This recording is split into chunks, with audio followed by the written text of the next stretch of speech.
Okay, so welcome to week 9. So this is CRISPR, and I've put the title on it as whether it's the ultimate precision medicine, because it's a genome editing technology.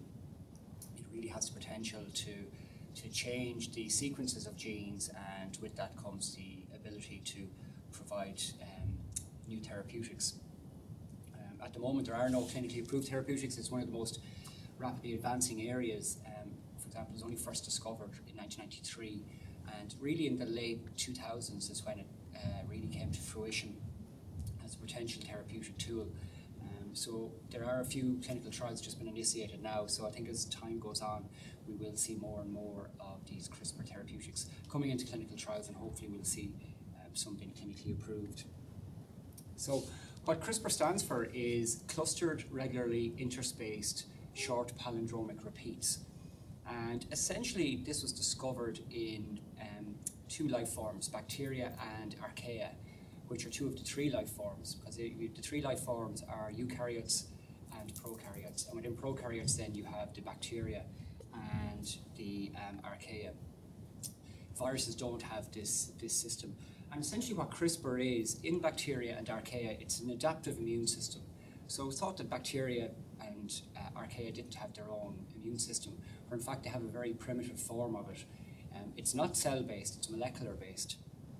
And as I mentioned, it's an adaptive immune system, which are used by these microbes to defend themselves. Because as humans, we have our own viruses and pathogens that we must deal with, and we've obviously our own immune system to deal with those. But bacteria and archaea, they have their own pathogens to deal with. Primarily, in terms of bacteria, they have bacteriophages, which are viruses which can infect the bacteria. And typically what will happen is those bacteriophages will dock on the bacterium and they'll inject their nucleic acid into the cell. And that can integrate into the host chromosome in the bacterium and take it over.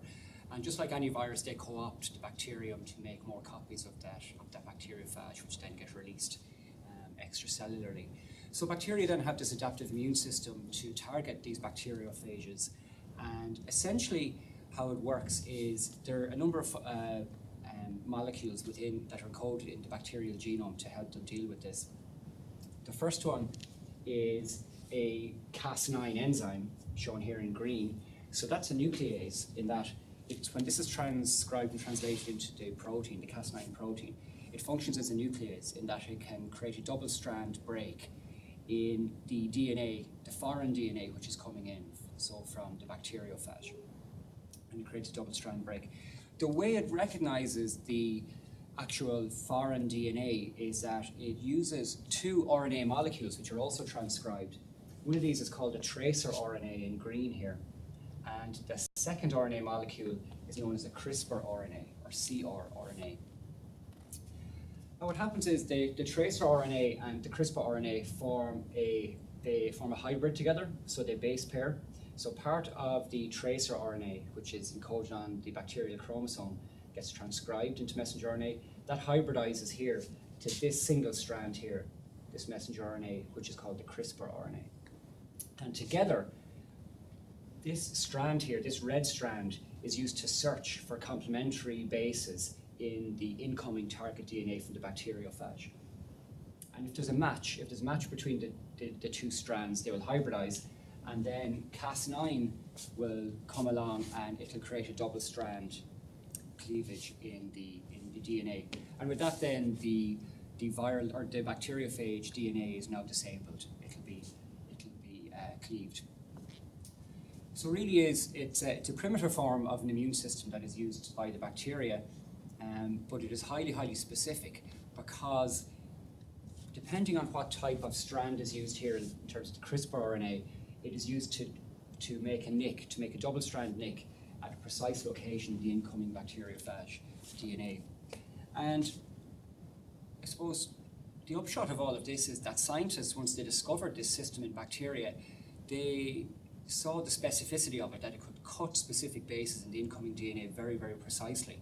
And they exploited that then, and they said, well, could we introduce the Cas9 enzyme from the bacteria into mammalian cells, get that into the mammalian cells, because mammalian cells don't express Cas9.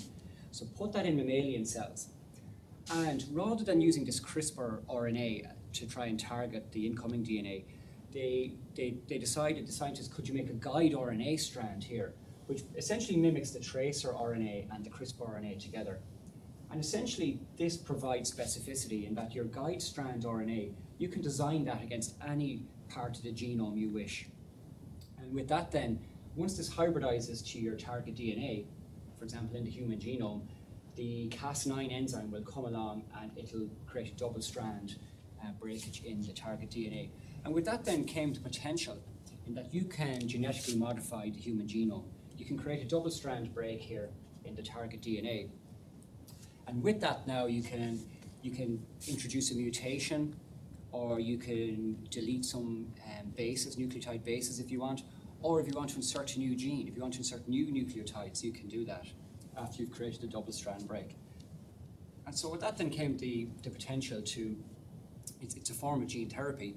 You can, if there are inherited mutations, a patient has an inherited mutation, theoretically you can take out that mutation using the Cas9 enzyme and the guide RNA and modify that mutation to insert the correct bases in there. Or if you wish to insert a new gene, you can do that as well. So the technology of using this is endless, really. And that's what the upshot is.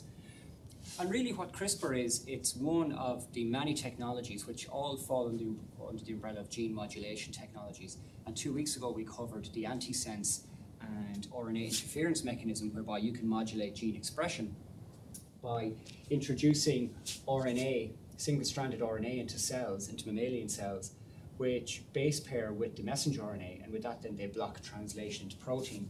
And with that we've seen several antisense oligonucleotides being approved, and so far one RNA interference molecule being clinically approved to block the expression of genes.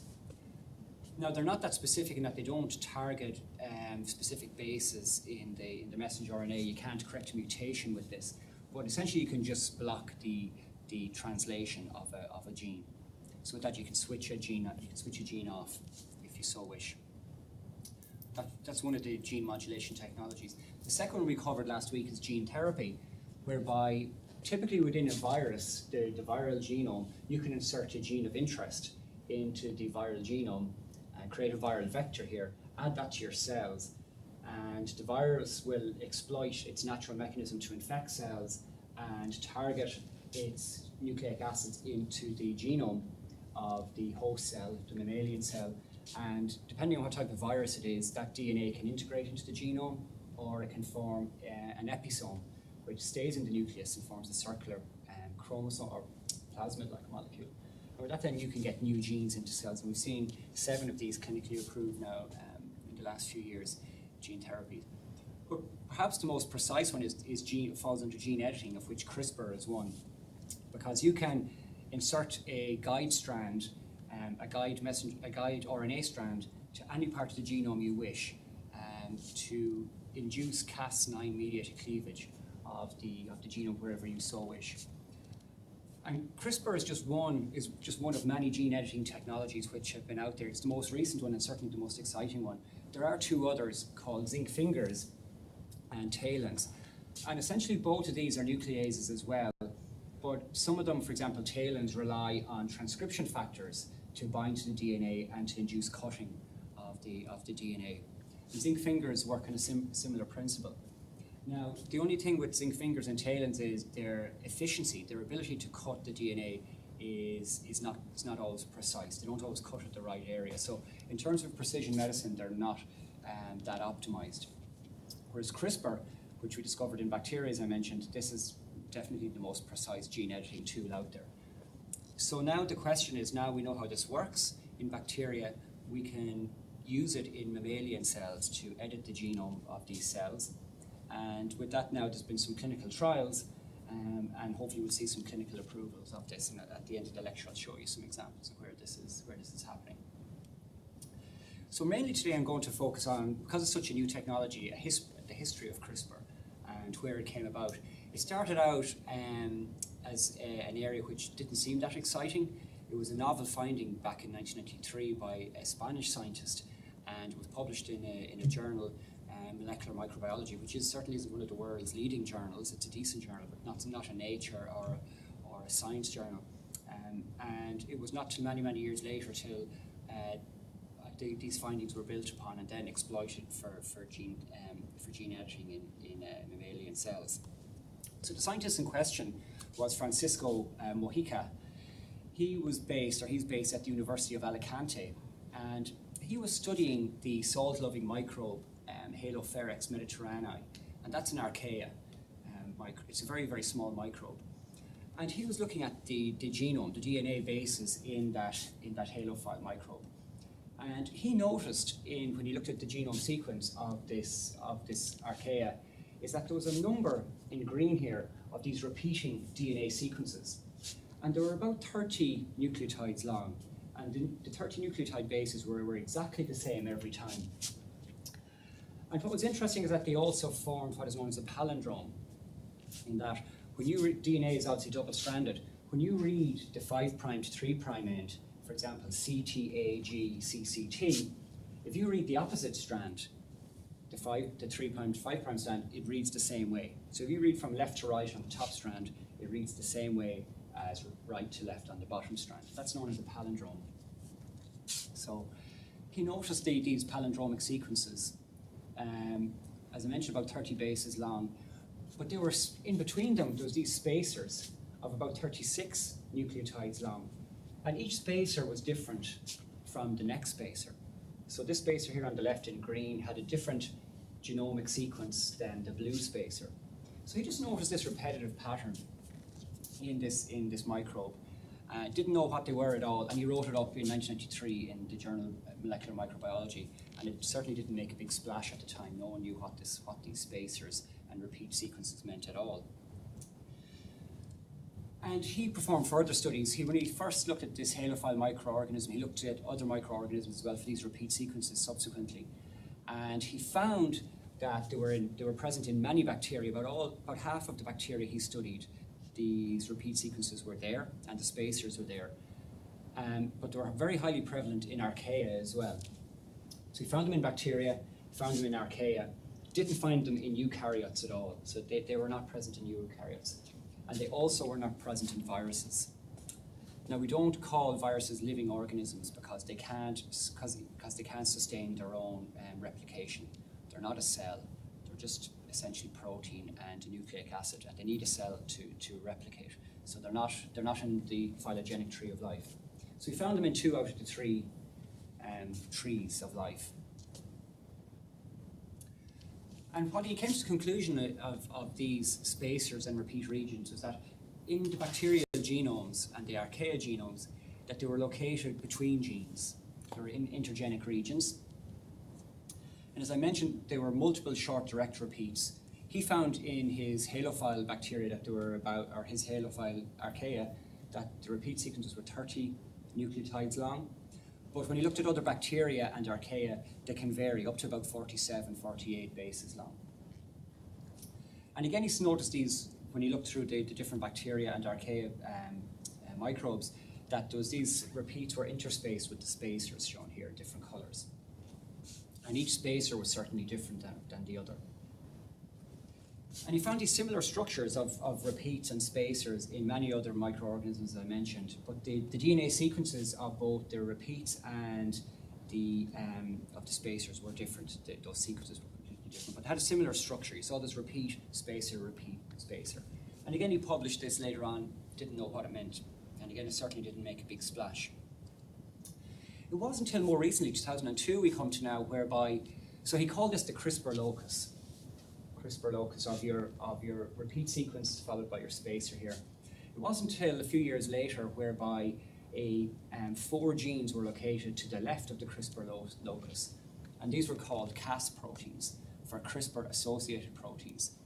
And these genes encode proteins, so you have Cas9, Cas1, Cas2, and CSN2. These were just located to the left. So people started building a picture of what these were. These are obviously transcribed and translated to protein, but again, no one knew what they did in terms of the bacteria or archaea, why they were there. So those scientists, especially the guy who discovered it, he proposed that they were involved somehow maybe regulating gene expression, or perhaps partitioning of the chromosome. So when a bacteria replicates its chromosome. The chromosome has divided in two into the daughter cells. He thought maybe this CRISPR locus and the Cas proteins were maybe involved in separating the chromosomes into daughter cells, or maybe they're involved in DNA repair or a combination of DNA, which bacteria can do. Again, it was left up in the air. So by 2002, we still didn't know what they did. But now I want to come to a major breakthrough that happened in around 2005 by the same scientist. And first of all, I want to introduce bacteriophage.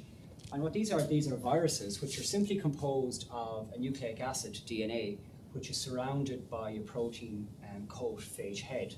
And these viruses, they dock onto bacteria, and they have a tail substance here, tail fiber, whereby they inject the nucleic acid through that, which protrudes through the plasma membrane of the bacteria and injects it into the bacterial cell. And bacteriophage were first used by Alfred Hershey and Martha Chase to demonstrate that it was DNA and not protein, which was the genetic material, because they labeled bacteriophage DNA with the radioactive dye, radioactive sulfur, whereas they also labeled the bacteriophage head, the protein, with a different radioactive dye. And they infected bacteria with the bacteriophage, and they followed either the DNA or the protein afterwards in the daughter cells, in the daughter bacteriophage. And they found that the daughter bacteriophage had the radioactive DNA, so that had been replicated by the bacteria, but the protein stayed on the outside, and the radioactive protein wasn't present on the daughter cells. So therefore, the genetic material was DNA. That's a bit of a by the way, but it's just to reintroduce you again to what bacteriophage are. And what Francisco Mojica, which was, I mentioned, he discovered these repeat sequences. He took one of the spacers, he took the nucleotide sequence of one of the spacers from E. coli, which he had identified, and he put it through a bioinformatics database. And we was very surprised to find that spacer sequence matched a P1 bacteriophage DNA. And that bacteriophage widely infects many types of E. coli strains, but it doesn't infect the E. coli strain he was looking at, that particular E. coli strain. So this E. coli strain somehow had acquired, it appeared it had acquired a genomic sequence from the bacteriophage and incorporated into its genome, or at least in his eyes it had the same sequence as the bacteriophage. Now it's interesting that bacteriophage couldn't infect that particular E. coli. So we thought maybe this is perhaps an immune system in this particular E. coli which makes it resistant to the actions of the bacteriophage. And he wrote up this paper in 2005 and he sent it to all the world's leading journals, Nature, Science, Proceedings of National Academy of Sciences, and it was rejected from all of them because they said the work wasn't novel, they said they didn't think it was interesting, which looks very foolish now.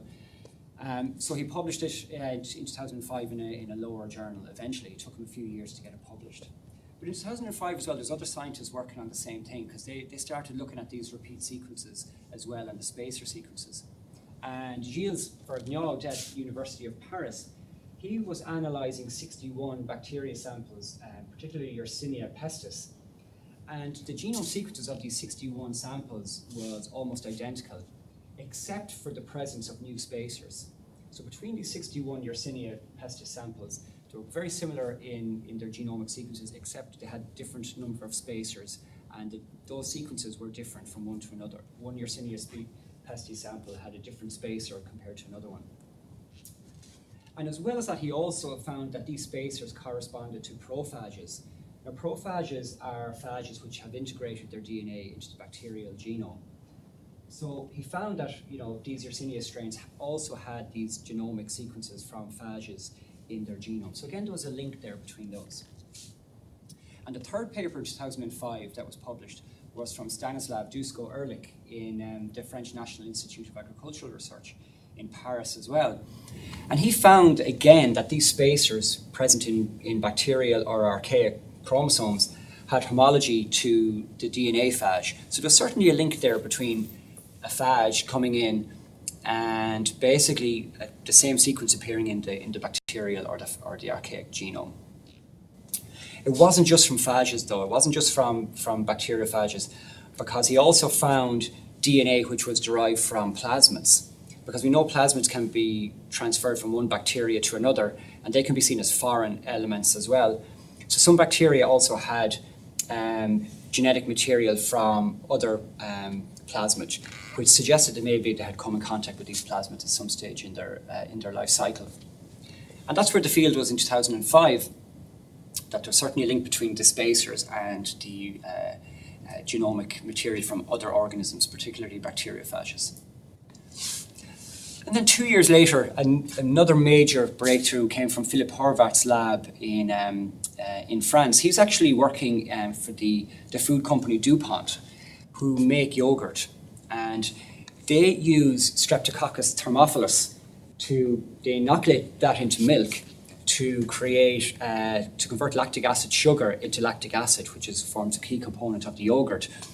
And these bacteria are very susceptible to bacteriophage, which can destroy the bacteria.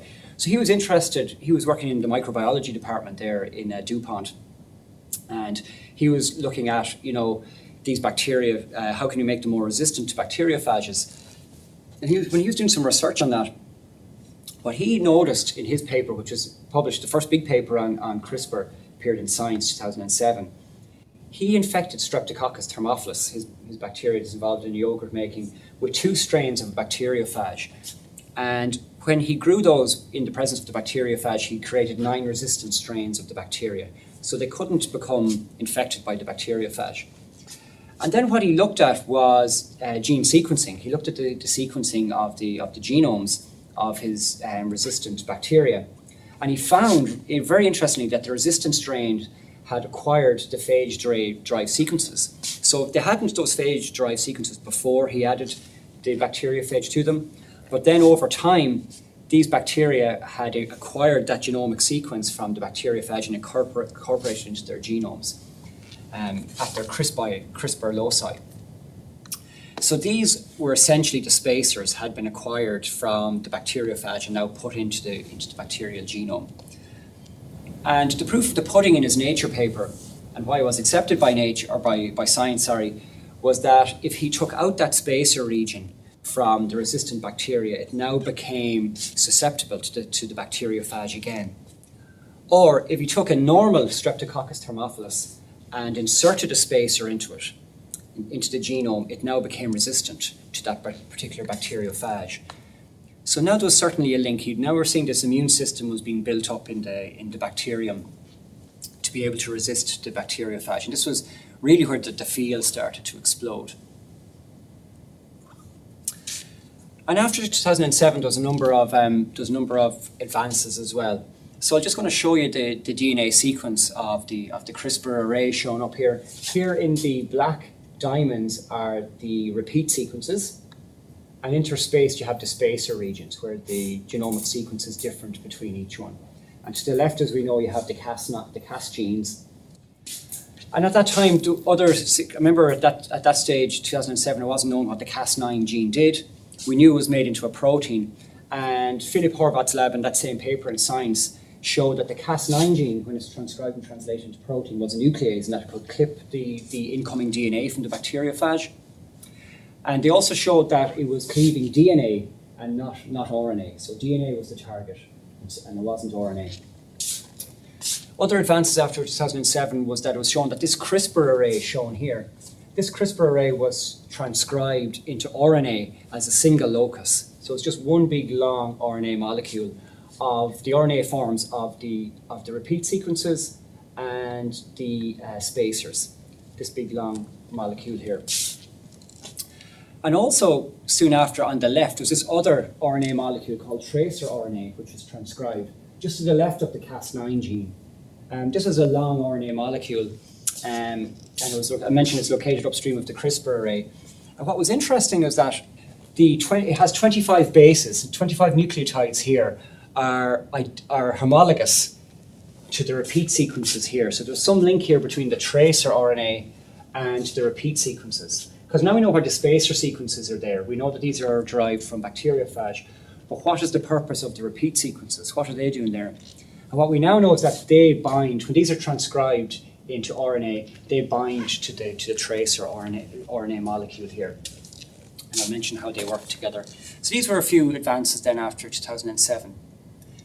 And now we come to the mechanism of CRISPR function. How does it work in terms of the bacteria or the archaea? How does it cleave the incoming DNA from the bacteriophage? So I mentioned first that the CRISPR array is transcribed in the bacterial genome, and it forms this long RNA molecule called a pre-CRISPR RNA. And so here you can see in black is the repeat regions followed by the spacer regions. So here you can see the spacer region encoding this spacer here, and then black here is the repeat region, and then you've red, which is the repeat sequence, again, a different repeat sequence. That gets transcribed to RNA, and on the left you have your tracer RNA here. So these two come together. And what happens is the tracer RNA in green here, the 25 nucleotides at the end hybridize to the repeat sequence, the black repeat sequence here, one of the black repeat sequences. I also forgot to mention that RNase 3 here cleaves this long CRISPR RNA molecule, very long RNA molecule, into smaller regions, about 69 nucleotides in length. So this is the 69 nucleotides here, and the tracer RNA now hybridizes to it, to the right-hand side of it here. So what's happening is the tracer RNA is now binding to the repeat sequence here, and at the end, on the N terminus, or the 5' end, you have your free spacer sequence, RNA spacer sequence. And what this does now is Cas9 uses this molecule, this RNA molecule, to search for exogenous DNA, so DNA coming from the bacteriophage. And it tries to match up. It matches up this red RNA sequence here from the spacer region to see if that's going to hybridize to any foreign DNA. And what happens is here's our tracer RNA hybridized to the single-stranded RNA of the repeat sequence and the spacer sequence. This comes along, and if this is our foreign DNA here, if there's a match between the RNA molecule from the bacterial genome here, the tracer RNA and the CRISPR RNA, it hybridizes to the target RNA here, shown here. What happens is Cas9 then is an enzyme, so it can unwind the target DNA from the bacteriophage here. It unwinds it. And essentially what happens is it has to bind onto this RNA or this DNA molecule by this sequence here, double guanosines here, and that can be preceded by any nucleotide base here. So you have this NGG. N stands for any nucleotide followed by two guanosines. That Cas9 essentially docks on here onto this sequence. This is known as the PAM sequence, or protospacer adjacent motif. It just docks on here onto this target DNA sequence.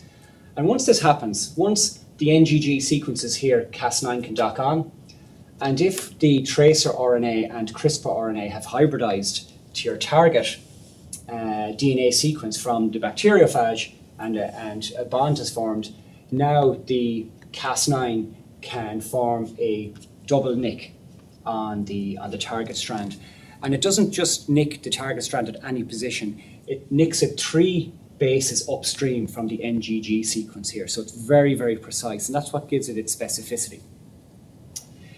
It cleaves the DNA, the target DNA, 3 nucleotides upstream of the NGG sequence. So you know exactly where it's going to target the genomic region of the bacteriophage. And that really shows the beauty of the specificity of the Cas9 system.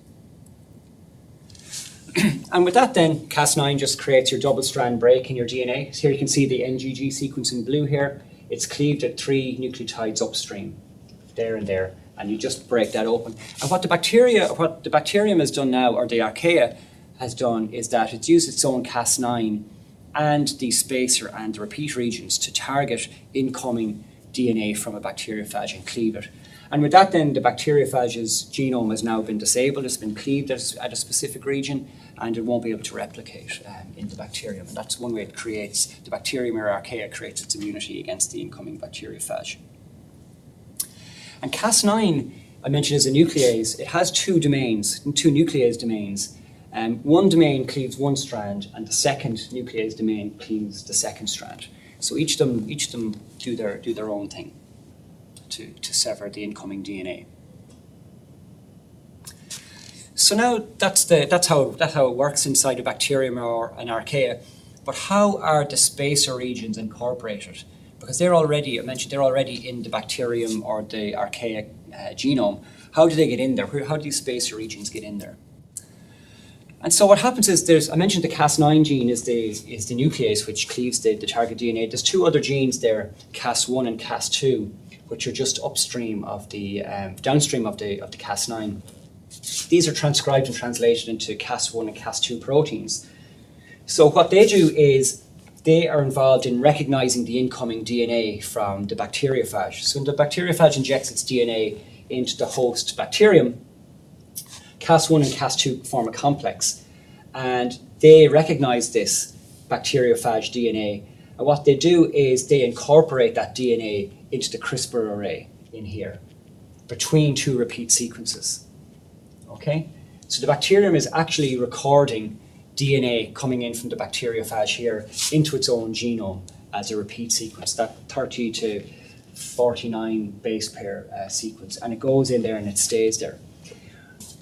So what's actually happening is bacteria and archaea are evolving over time. They're evolving over time. The more of these bacteriophage they come in contact with, they become infected with it, they record it, and what happens is then they're creating their own immunity to it, so that if they come in contact with that same bacteriophage again later on, they can express this CRISPR array, which will produce, in this case, the CRISPR encoding this red sequence here, and that can be used as a target to target the incoming bacteriophage again at a later date. So it's creating its own immune system to that. So that was all good and well. That was, up to 2007, 2008, 2009, where people were looking at CRISPR and showing that in bacterium and archaea it could be used to target genomic DNA from a incoming bacteriophage. So what was so good about that? Well, then the major breakthrough then was that scientists said, well, because CRISPR is so specific for DNA, can we repurpose it into mammalian cells? Of course, because mammalian cells don't have a CRISPR system, could you get CRISPR system, including the Cas9 gene, into mammalian cells and use it to target the mammalian genome in different ways? And one of the pioneers in this field was Virginijus Siksnis. He is a Lithuanian scientist, still working at Vilnius University. He visited DCU on September 28th last year, which was just the Friday after he started. I think some of you were at that talk. It was a great talk. And he was one of the pioneers in repurposing the CRISPR system in the mammalian cells, because first of all, he first demonstrated in 2011 in a paper, it was that he transferred the CRISPR system, that is the CRISPR locus and the gene encoding Cas9, from Streptococcus thermophilus into an E. coli system which didn't have its own CRISPR system. So he transferred it into E. coli, and he showed that CRISPR system in the E. coli could degrade any incoming DNA. So you could actually make an E. coli bacterium basically set in motion a CRISPR system in a bacterium which didn't already have it. Then he looked at it in vitro, in a test tube. Could he add the Cas9 protein into a test tube and create a double-strand break in the test tube by adding in DNA? And he did that. He could add in a Cas9 enzyme, and he could add in foreign DNA with the CRISPR system in the test tube and show that the Cas9 could cleave the target DNA precisely 3 nucleotides away from the PAM sequence again. So you could do it in a test tube as well. The beauty of what he also showed was that could you, because we have a spacer sequence which directs the CRISPR system to cleave the target DNA, could you change the spacer sequence? Could you get the Cas9 to cleave somewhere else, another part of the genome? And he showed that you could. If you designed a different spacer, you could influence the Cas9 to target a different part of the genome in vitro. So you could now use Cas9 to cleave any part of the genome you so wished. And in his paper then, he published 2 papers. One was in 2011, and his bigger one was the PNAS, Proceedings of the National Academy of Science, in 2012. And in that paper, he said the findings paved the way for engineering of universal, programmable RNA-guided DNA endonucleases. So he was setting it just only a few years ago, 6 years ago, showing that now you can use Cas9 to create double-strand break in the target DNA just by modifying the spacer region. That's going to direct the Cas9 to the target sequence. And almost exactly at the same time, two scientists, Jennifer Doudna in the University of California and Emmanuel Charpentier, who's now in the Max Planck Institute in Berlin, they met at a conference. They were both working on RNA, principally in bacterium, and they got involved in the CRISPR system. And just like Sixtinis, they were also started to work on this. And they showed that Cas9 could also cut purified DNA in vitro as well, even mammalian DNA. And as well as that, they could program the CRISPR system with custom designed RNAs. So again, using spacer RNAs, they could direct Cas9 to cut anywhere in the genome they so wished. Their major breakthrough, however, in their paper, which was published in it was Nature, I think it was, or Science, one or the other, in 2012, they showed that rather than having to encode a tracer RNA and the CRISPR RNA shown here, they just said, can we make a guide strand? Can we design a guide strand which mimics this tracer RNA and CRISPR RNA? So with that, then they were able to design that, and they showed that if you can design a guide strand which forms these secondary loop structures, and this is your CRISPR RNA molecule which you want to target the genome, they showed that as long as you had this structure in place, if you can make this with just a single strand RNA and design this sequence to target any DNA you want, you can guide Cas9 to it. So if you want to guide Cas9 to chromosome 1 and a particular genomic sequence, all you need to do is design a single guide RNA here, which has this loop structure here. Make sure you have this sequence here, which is complementary to the target genomic DNA sequence you want to target. Once these are in place, you can cut the genome anywhere you want.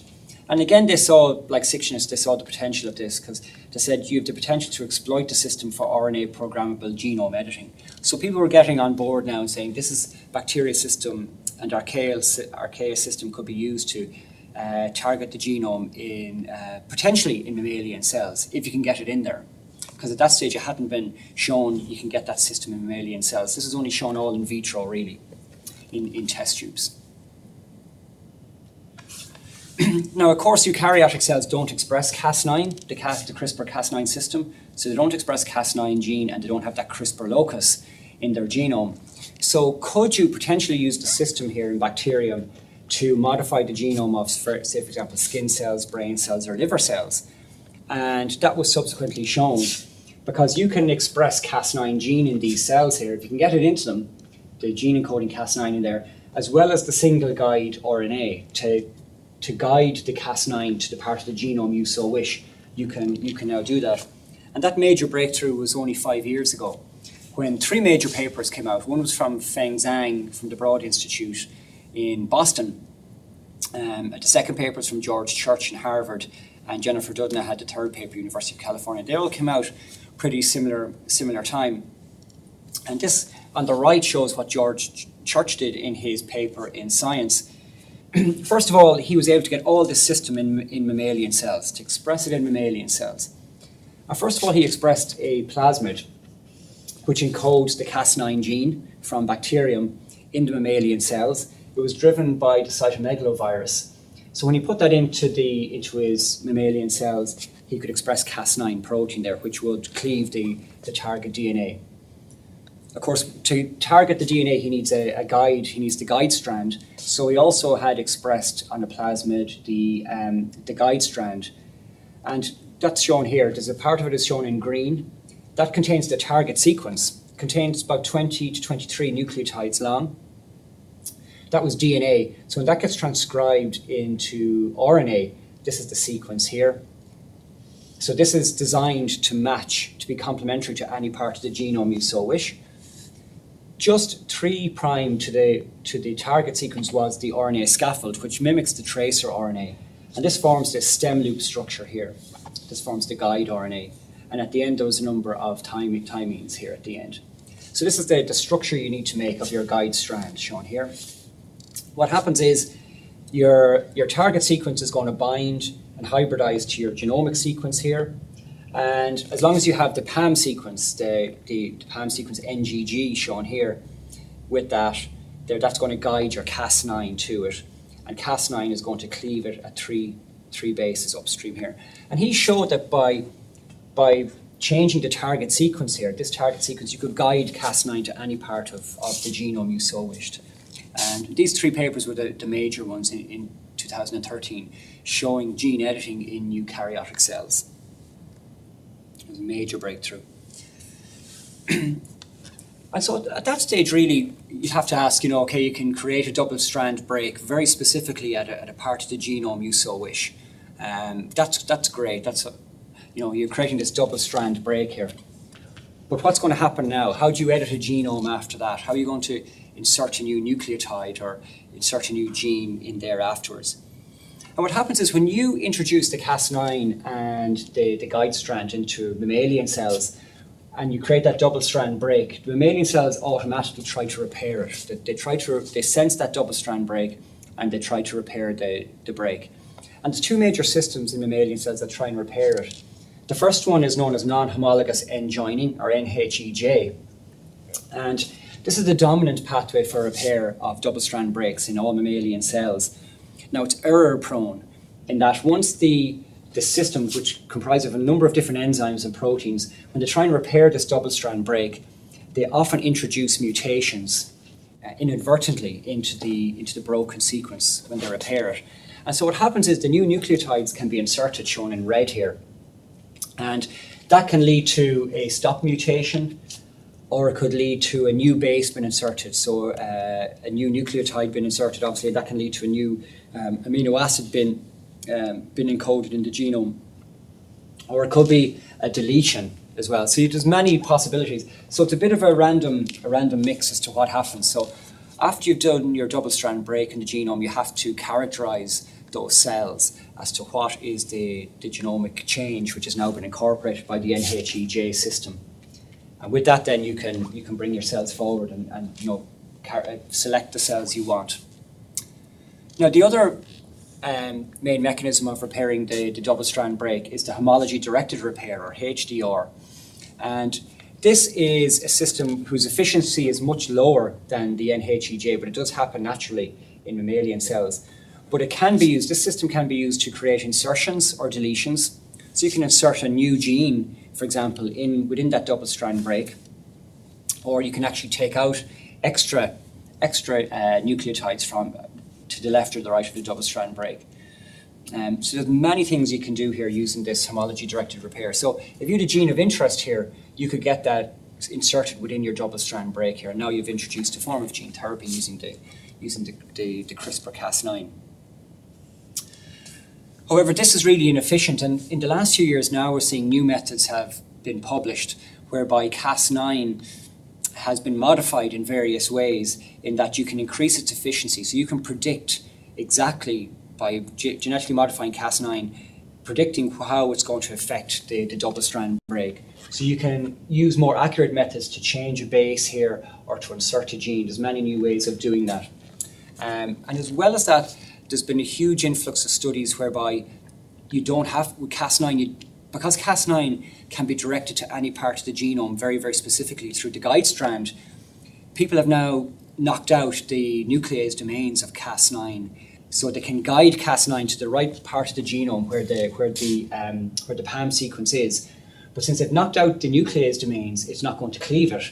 What they've done now is they've added other proteins to Cas9, which can allow the actual Cas9 to actually cause gene transcription or to block gene expression. So there's a huge array of modifications you can now do to the genome using variants of Cas9. So on these 2 videos, one just gives an overview of what I've just talked about, the genome editing with CRISPR-Cas9 and how it functions in this YouTube video. And the one below it is from Nature, and it shows the new form of Cas9, how other than creating a double-strand break, all of the other things you can do using CRISPR gene editing. And it's really a nice short video. It's about 4 or 5 minutes long from Nature. And as well as that, there's directed reading from a review from Jennifer Doudna, who I mentioned. And she gives a nice review of how Cas9 has been used for areas other than just creating a double-strand break in mammalian cells, all the other ways it's been used. So we'll take a break and we'll come back to the second half, which is applications of CRISPR.